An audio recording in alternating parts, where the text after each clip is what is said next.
এটাকে সাংবিধানিক কাঠামোর মধ্যে এমনভাবে আনতে হবে যেন আমাদের প্রচলিত আমাদের বর্তমান যে বিদ্যমান সংবিধান এবং এই সংবিধানের সংশোধনের মাধ্যমেই কিন্তু ঐক্যমতে পৌঁছানোর প্রত্যেকটা বিষয় কিন্তু সাংবিধানিক ভিত্তি পাবে।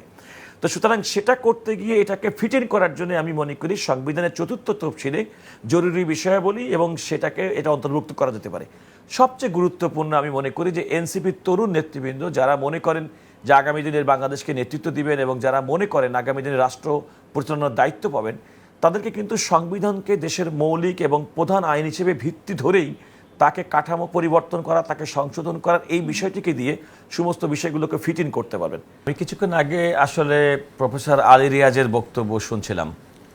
তিনি বলেছেন যে বেশ কিছু বিষয়ে রাজনৈতিক দলগুলোর মধ্যে ঐক্যমত হয়েছে, বেশ কিছু বিষয়ে ওনারা রাজনৈতিক দলগুলো তাদেরকে অনুরোধ করেছেন যে তারা সিদ্ধান্ত গ্রহণ করেন। যেমনটি তিনি বলছিলেন তত্ত্বাবধায়ক সরকার ব্যবস্থা সম্পর্কে আগামীকাল তারা বসবেন এবং অনেকগুলো বিষয় ফাইনালাইজ করবেন। আমি ডক্টর আলী রিয়াজের যে বক্তব্য থেকে যেটুকু জানতে পেরেছি, তিনি বলেছেন যে 14টি বিষয়ের উপরে মোটামুটি রাজনৈতিক দলগুলোর সঙ্গে ঐক্যমত হয়েছে। এটা কিন্তু একটা বিরাট বড় অর্জন, বিশেষ করে এমন একটি সময় 5ই আগস্ট 2024 পরবর্তী একটা, আমি বলবো যে একটা অসাংবিধানিক, শুধু বলবো না, একটা একটা একটা বলতে পারেন যে একটা ভ্যাকুয়াম যখন তৈরি হয়েছে সাবেক প্রধানমন্ত্রী পালিয়ে যাওয়ার পর থেকে, তখন কী হচ্ছে, বাংলাদেশের রাষ্ট্রটা কীভাবে পরিচালিত হবে এইটাই তো একটা বড় বিষয় ছিল।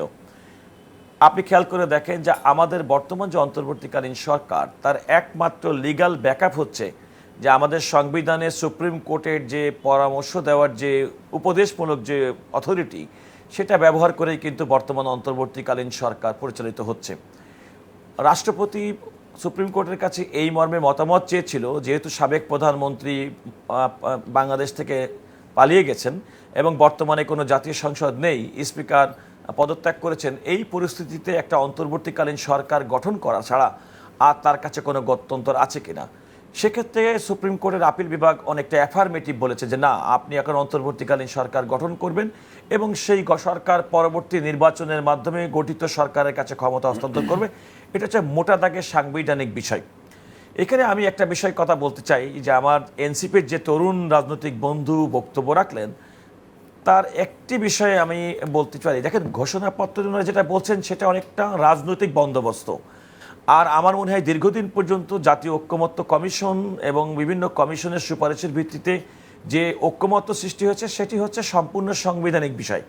এবং এই ঐক্যমত্যগুলো এমন যে যারা এই ঐক্যমত্যে পৌঁছেছেন, পরবর্তী যারাই সরকার গঠন করবেন তারাই প্রকৃতপক্ষে এই সমস্ত বিষয়গুলো বাস্তবায়ন করবেন, সাংবিধানিক স্বীকৃতি দেবেন।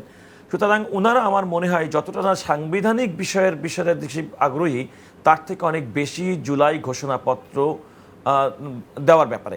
এখানে একটি কথা বলি, সংবিধান নিয়ে আমরা যারা পড়াশোনা করেছি কিংবা সংবিধানের ছাত্র, একটা জিনিস মনে রাখতে হবে, আমাদের সংবিধানে কিন্তু সময়ে সময়ে সংশোধনী হয় এবং সংশোধনী হতে পারে এবং হওয়া উচিত। এক্ষেত্রে ওনারা যে কথাটি বলতে চাই, আমাদের সংবিধানের চতুর্থ তফসিলে জরুরি বিষয়াবলী বিধানাবলী সম্পর্কিত একটা চ্যাপ্টার আছে। সুতরাং ওনারা যেমনটি মনে করেন যে, কিংবা আমরাও মনে করি একটা সনদ হওয়া দরকার, এটা আমি ওনারা মনে করার বলা ঠিক না, এটা আমরাও মনে করি, কিন্তু খেয়াল রাখতে হবে এটাকে সাংবিধানিক কাঠামোর মধ্যে এমনভাবে আনতে হবে যেন আমাদের প্রচলিত আমাদের বর্তমান যে বিদ্যমান সংবিধান এবং এই সংবিধানের সংশোধনের মাধ্যমেই কিন্তু ঐক্যমতে পৌঁছানোর প্রত্যেকটা বিষয় কিন্তু সাংবিধানিক ভিত্তি পাবে। তো সুতরাং সেটা করতে গিয়ে এটাকে ফিট ইন করার জন্য আমি মনে করি সংবিধানের চতুর্থ তফসিলে জরুরি বিষয়াবলী এবং সেটাকে এটা অন্তর্ভুক্ত করা যেতে পারে। সবচেয়ে গুরুত্বপূর্ণ আমি মনে করি যে এনসিপির তরুণ নেতৃবৃন্দ যারা মনে করেন যে আগামী দিনের বাংলাদেশকে নেতৃত্ব দিবেন এবং যারা মনে করেন আগামী দিনের রাষ্ট্র পরিচালনার দায়িত্ব পাবেন, তাদেরকে কিন্তু সংবিধানকে দেশের মৌলিক এবং প্রধান আইন হিসেবে ভিত্তি ধরেই তাকে কাঠামো পরিবর্তন করা, তাকে সংশোধন করার এই বিষয়টিকে দিয়ে সমস্ত বিষয়গুলোকে ফিট ইন করতে পারবেন। আমি তো মনে করি পরবর্তী সরকারের জন্য, এই অন্তর্বর্তীকালীন সরকারের জন্য এবং ঐক্যমত্য কমিশনের সবচেয়ে বড় ঐক্যমত্য হওয়া দরকার যে 5ই আগস্ট 2024 পরবর্তী থেকে ডক্টর মোহাম্মদ ইউনূস সরকার কিংবা পরবর্তী নির্বাচন পর্যন্ত যে সরকার থাকবে সেই সরকারের লেজিটিমেসি এবং বৈধতা। আমার এনসিপির যে বন্ধু বলেছেন, তিনিও কিন্তু একই কথা বলেছেন। সুতরাং জুলাইয়ের আন্দোলন থেকে শুরু করে 5ই আগস্ট শুধুমাত্র নয়, ধারাবাহিকভাবে পরবর্তী নির্বাচনে রাজনৈতিক সরকার গঠনের পর্যন্ত পুরা বিষয়টি কিন্তু সাংবিধানিক কাঠামোর মধ্যে সাংবিধানিক র্যাটিফিকেশন দরকার, অনুমোদন দরকার। এবং এটা যদি সংবিধানের মধ্যে অনুমোদন করা না হয়, তাহলে কখনো ভবিষ্যতে সংবিধানের সঙ্গে অসঙ্গতিপূর্ণ এই কথা বলে কিন্তু নানা ব্যক্তি কিংবা সংগঠন তারা কিন্তু নানাভাবে বিপদগ্রস্ত হতে পারে। সুতরাং আমি ওনাদেরকে অনুরোধ করবো, ওনারা যখন এই সমস্ত কথাগুলো মিডিয়াতে বলেন, আমার কাছে মনে হয় তারা হয়তো খুব রিসার্চ করে কিংবা খুব বাস্তবধর্মী কথাবার্তা বলেন না। এক্ষেত্রে আমি বলতে চাই যে ঐক্যমত্য কমিশনের যে বৈঠক হয়েছে, আমি সেই ঐক্যমত্য কমিশনের বৈঠকে মূল ডিবেটে অংশগ্রহণ করেছি, প্রত্যেকটা দফা ওয়ারি, যার একটা ফাইন টিউনিং এখন হয়ে ঐক্যমত্য গঠিত হচ্ছে।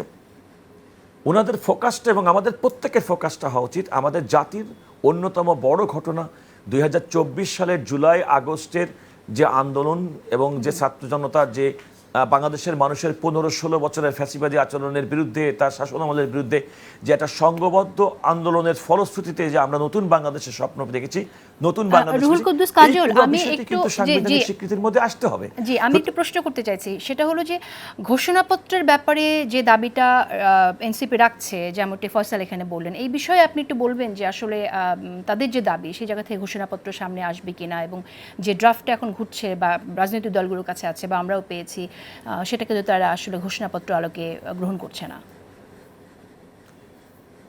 আচ্ছা, আমি যদি পাল্টা প্রশ্ন করি, এই ঘোষণাপত্র যদি কোনো কারণে সাংবিধানিক স্বীকৃতি না পায়, তাহলে শুধুমাত্র সমঝোতার ভিত্তিতে হয়ে লাভ কি?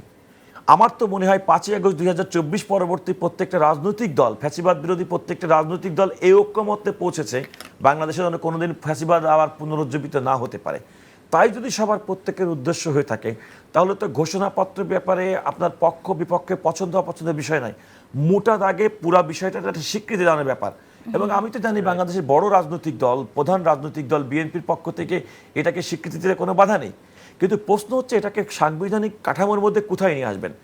আর যারা খুব সহজভাবে সংবিধানের কথা বলেন, আমি তাদেরকে বলে রাখি, দেখেন, যাই কিছু আমরা করছি, যাই কিছু আমরা ঐক্যমত্য করছি, এটা কিন্তু সমস্ত কিছু বাস্তবায়ন করে ভাবে পরবর্তী যে সরকার আসবে সেই সরকার, এবং সেই সরকার শুধুমাত্র এককভাবে না, এই অংশীজন যারা বর্তমানে ঐক্যমত্যে পৌঁছেছেন তারা কিন্তু সম্মিলিতভাবে এটি করতে হবে। সংবিধান সংশোধন করে একটা জিনিসটাকে স্থায়ী রূপ দেওয়া is not a easy job.